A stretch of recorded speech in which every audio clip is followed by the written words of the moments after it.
and welcome to Energy Today. I'm Joycelyn Ella Keche Ada, bringing you the latest in-depth analysis of the Nigerian energy sector. Here we focus on the policies shaping our energy landscape and what they mean for the nation and you. On this program, we tackle critical issues like energy production, regulation, and the shift towards sustainable energy sources, with a focus on the topics that directly impact your daily life. In today's episode, we're diving into one of the most pressing challenges in the oil and gas sector, crude oil theft and its staggering economic impact on Nigeria. We'll also get expert insights into the ongoing issues between Dangote Refinery and government agencies. But first, let's take a look at the latest energy news.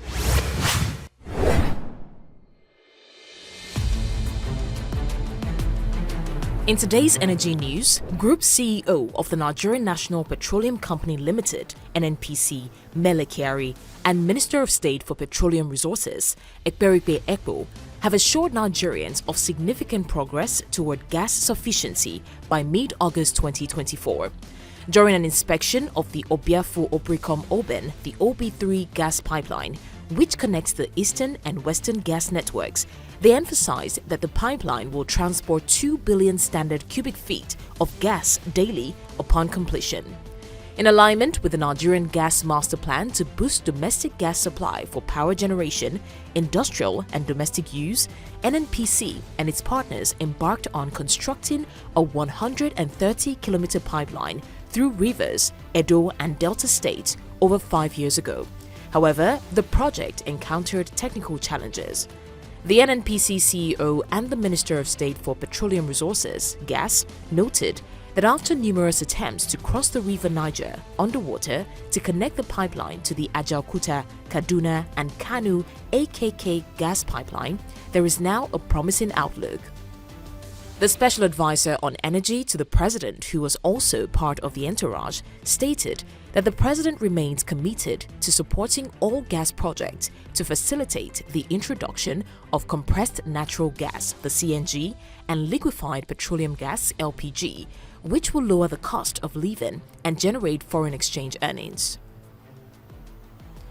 NNPC Limited also revealed that the completion of the project will significantly reduce gas flaring and create employment opportunities. The Nigerian National Petroleum Company Limited, NNPC Limited, has denied recent media claims of a $6.8 billion debt to international oil traders and failure to remit revenues to the Federation account since January. In a statement from Chief Corporate Communications Officer Femi Shoneye, NNPC Limited clarified it does not owe this amount.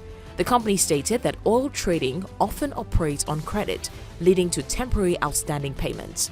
NNPC Trading maintains multiple trade credit lines and pays obligations on a first-in, first-out basis. Furthermore, NNPC Limited confirmed it regularly remits taxes to the Federal Inland Revenue Service and is a major contributor to the Federation account. The company also noted it has no role in regulating the quality or quantity of imported petroleum products, as this falls under the Nigerian Midstream and Downstream Petroleum Regulatory Authority. NNPC Limited affirms commitment to transparency and accountability, inviting media inquiries to ensure accurate information dissemination in line with its transparency, accountability, and performance excellence TAPE philosophy established in 2019. Finally, the Special Committee on Crude Oil Theft of the National Assembly has issued a stern warning. The era of oil theft is over. Chairman Ado Doguwa emphasized that anyone caught stealing will face severe legal consequences. He criticized the impact of such thefts on Nigeria's economy, stating that they contribute to unnecessary borrowing by the government. Doguwa attributed the thefts to youth unrest and vandalism of critical infrastructure, calling for an end to these destructive actions. He assured that the committee will hold accountable those responsible, including their political associates, to protect the nation's economic future. Don't go anywhere just yet. We've got much more coming your way.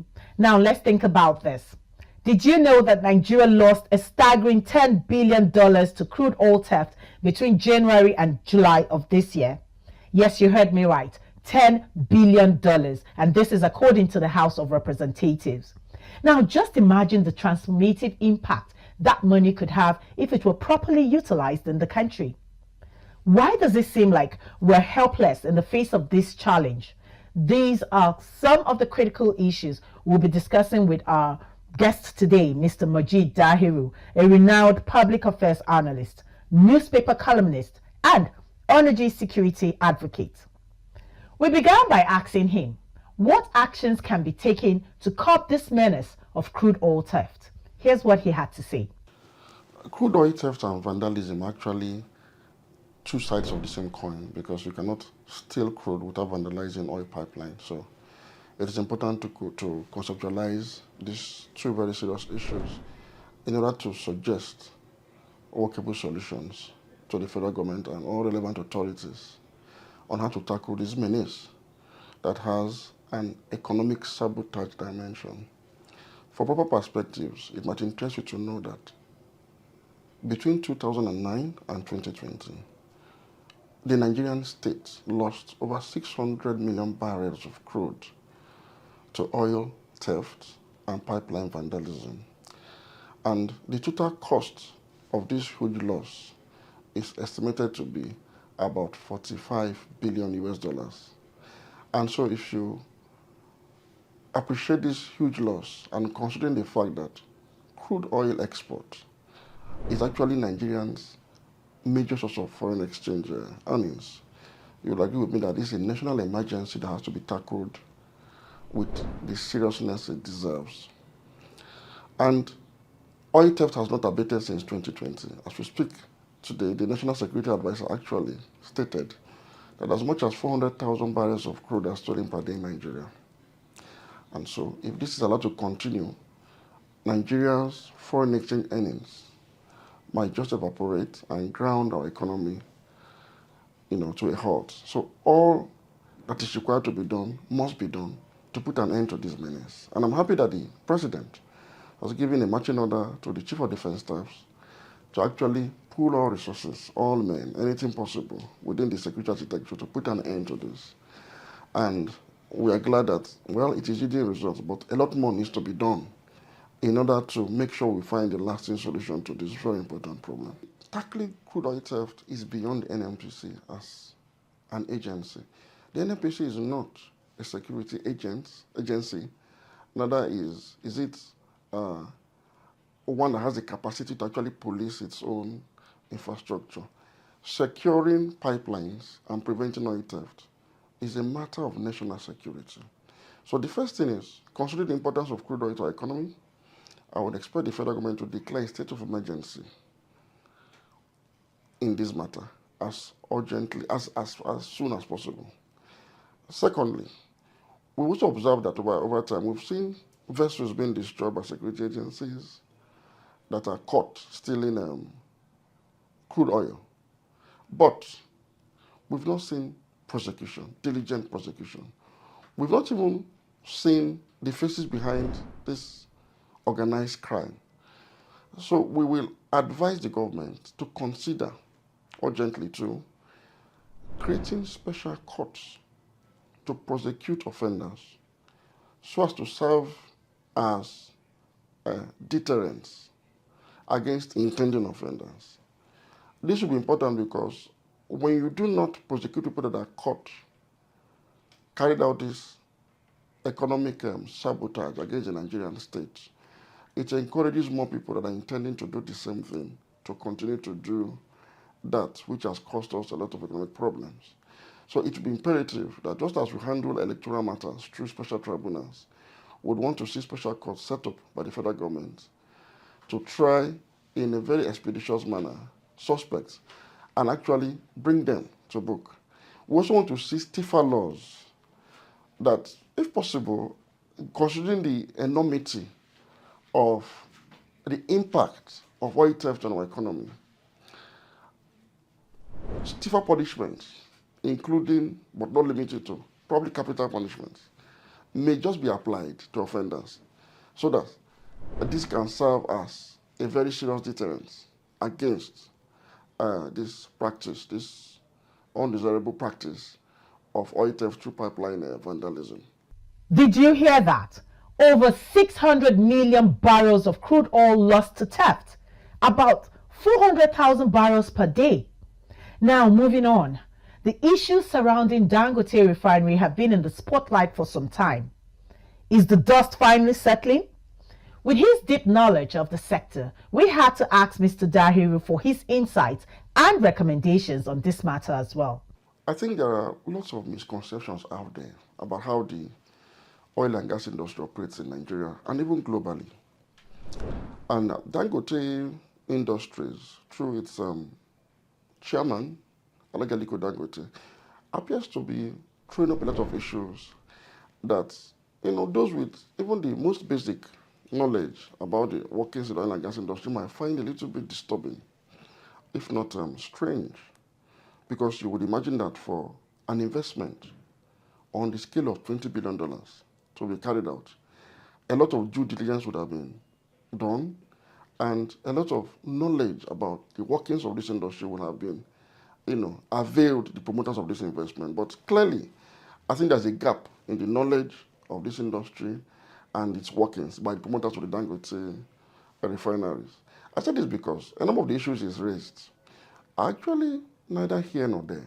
For instance, he talks about crude oil sales by the NNPC to Dangote Industries, to Dangote Refineries, First and foremost, it's important to state that the NNPC has done its own part by supplying crude to Dangote. And they've done everything to support Dangote Refineries to actually kickstart in order to enhance Nigeria's energy security. However, it is important to state this clearly. There's no country in the world, no country, no matter how endowed with hydrocarbons such a country is, that relies solely on domestic production of crude or sales of crude to provide feedstock to the refineries. And so it might interest you to know, for example, that a country like the United States of America, with about 44 billion barrels of proven crude reserves and a capacity to produce as much as 13 million barrels of crude per day, with 132 working refineries, still imports crude oil and imports refined products at the same time in order to guarantee its energy security. The supply chain must be kept open because at any point in time you need more supplies than you have demands in order to create a shock in the market that can create energy insecurity. And so for a Dangote refinery, he should have known that he cannot source all of his crude requirements locally. He would, as a matter of necessity, import crude. And in fact, his refinery is configured in such a way as to require, for example, the West Texas Intermediate grade of crude from the US to be used to blend Bonny Light, the NNPC will supply to him in order to achieve the production of PMS from his facility. So his importation of crude is simply a requirement, a production requirement of his own facility. It's not necessarily the fact that NNPC is denying him crude. NNPC has not denied him crude. According to his own admission, NNPC has supplied him as much as 60% of his crude requirement. But in line with global practices, he must, as a matter of fact, source crude from elsewhere. There is no country that relies entirely on domestic crude to power their refineries. It might interest to know also that Saudi Arabia, which has daily production capacity of crude of about 12 million barrels per day, still imports crude to augment its production of refined products. Interestingly, a country like Nigeria that still struggles to produce 2 million barrels per day due to oil theft and other issues supplies Saudi Arabia with crude. In the year 2022, Saudi Arabia sourced about $650 million worth of crude from Nigeria to augment its own feedstock for its refineries. So these are the dynamics that I had expected the promoters of the Dangote Industries to be quite familiar with and not begin to see this as too strange as to raise the kind of brouhaha that they are raising in the polity as we speak. All right, it's time for a quick break, but don't go anywhere because when we return, we'll dive into the controversial issues surrounding Dangote Refinery. Stay tuned.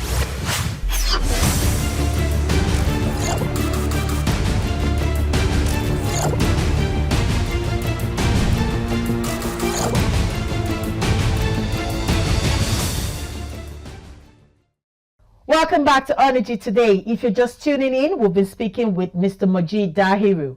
He is a newspaper columnist and an energy security advocate who has been sharing his insights into the energy sector with us. Stay with us as we continue our discussion on these critical issues. One of the most interesting points made by our guest, Mr. Dahiru, is that despite being global leaders in oil production, the United States and Saudi Arabia still import crude oil from other countries. Yes, you heard him. Even though these nations hold significant oil reserves and lead in oil production, they import to meet their demands. So the big question is this: is NNPC Limited obligated to supply crude to Dangote Refinery? And what about the perceptions surrounding NNPC Limited's role in clarifying these issues?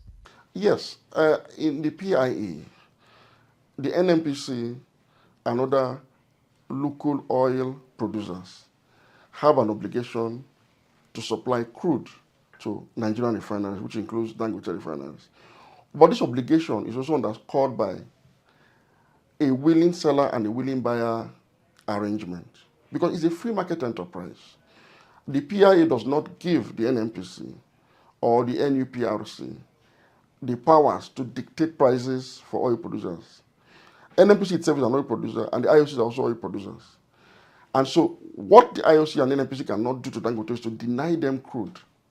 But in supplying them crude, it has to be on a willing buyer and willing seller basis, which means both parties must agree on a price or a pricing template that is favorable to their investments and their profit margins. And so once that condition is met, there will be no problem. But the problem here is that Dangote is not, apparently, is not willing to submit to that arrangement of willing buyer and willing seller with the IOCs.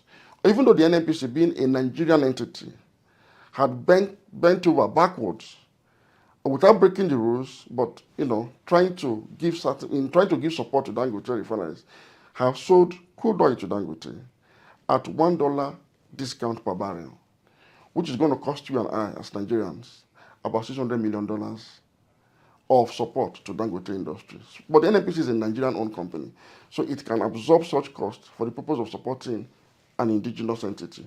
But the IOCs are going to trade strictly according to their own terms, which is tied to the dynamics of international crude pricing mechanisms. And so it has to be on a willing buyer, willing seller basis. The NUPRC cannot dictate prices to the IOCs or to another entity that supplies crude in Nigeria.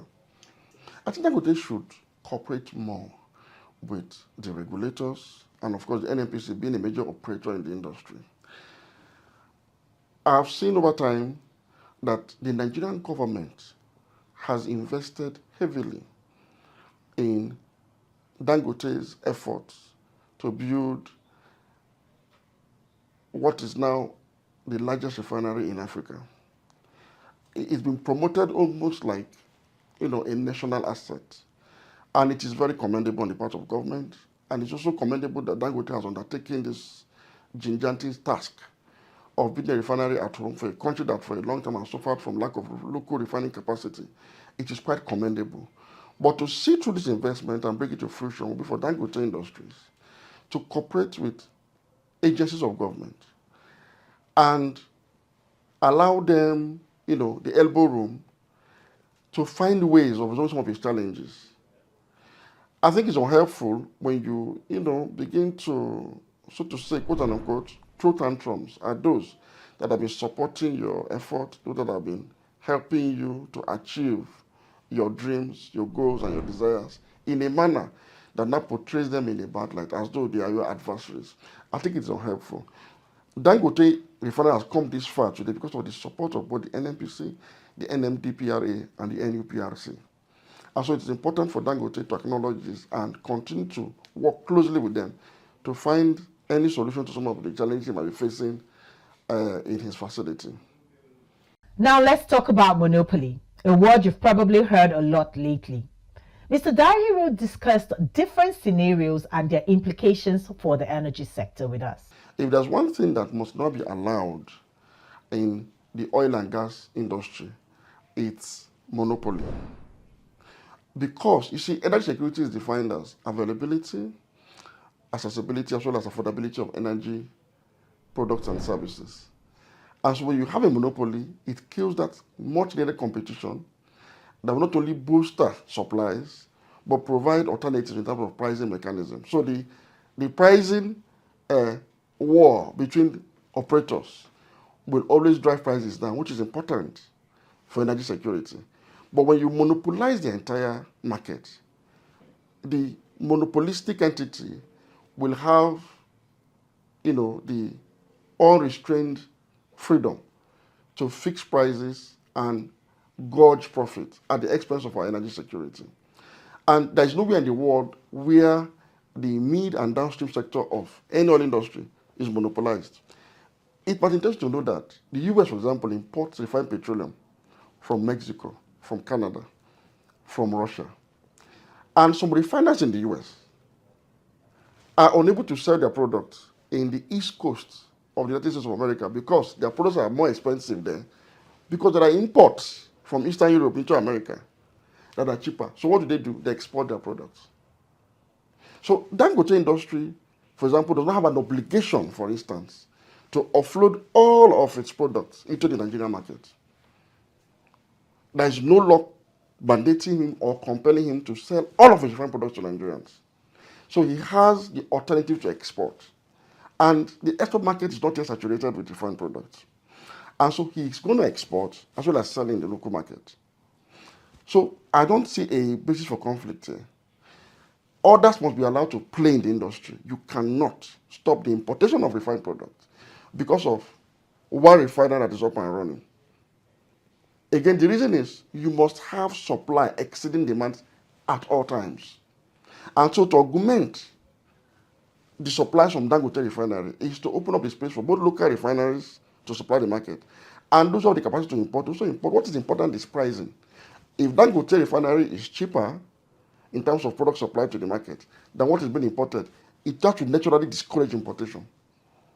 But if it is not cheaper, for example, definitely you cannot force Nigerians to buy domestically refined petroleum products at a higher price when they can get something cheaper from the import supply chain. So I just think it's a matter of pricing. But the market must be deregulated as it is. It must be left deregulated. You see, we cannot turn around to now re-regulate a market that has been deregulated to create private entities like Dangote refineries. That should be an unfair trade practice, and it will not work for our economy and our energy security needs as a country. Big appreciation to Mr. Mojeed Dahiru for sharing his insights and deep knowledge of the energy sector with us. With that, we wrap it up on today's episode of Energy Today. Thanks for joining us. I'm Joycelyn Ella Keche Ada.